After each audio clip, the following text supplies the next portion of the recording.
Sure. I'd probably start with a couple things. I think the first one, and I covered some detail on these before just to net it out, to get to the point, I guess.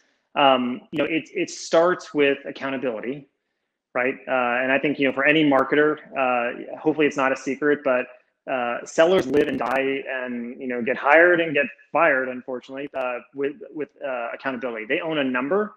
And so when marketers own a number, it creates a ton of credibility. And it just, it means you got real skin in the game. So own it. Whatever for you it is. For me, it's almost always pipeline. It's a pipeline dollar, euro, SEK, whatever, whatever it may be. It's owning that number, and it makes it very black and white. They know what you're accountable for, and it's something they really, care about, to say nicely. I think that's where the alignment comes very, very, very naturally. I think from a program perspective, and you had asked when the BDRs or SDRs come into the marketing organization. I think the biggest piece of guidance I would give is, have a plan, have a very detailed plan. Don't be afraid to have a structured plan. It's not just, there are many ways to skin the cat, and I'm sure there's lots of folks out there that have run development teams as inbound only, outbound only, combinations, mapped to teams, regional teams or not. But build something very, very structured. In my case, we've had a schedule that every single BDR followed, and that sounds it may sound over the top. I don't know, but it was by the 30-minute mark. We had that planned out for the entire week. Now that meant there was certainly time that was just rest your brain, do what you got to do, catch up on stuff, human time, whatever you want to call it. But this is often a team that has to scale, right? It's one thing to have 2 BDRs, it's another thing to have 40.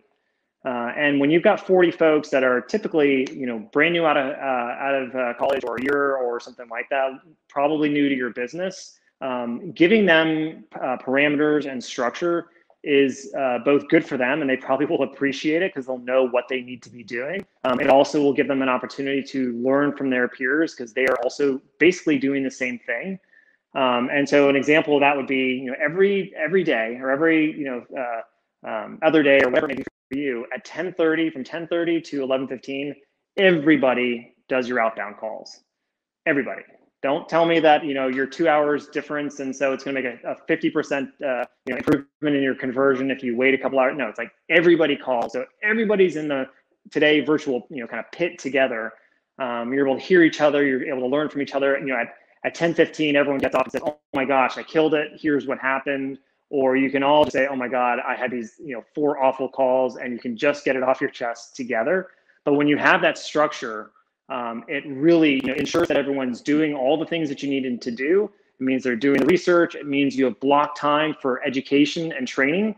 Many of these, 80% of these folks probably want to end up in sales at some point. And so you give them, that kind of mentoring. You bring in a sales leader every single week to do some sort of training.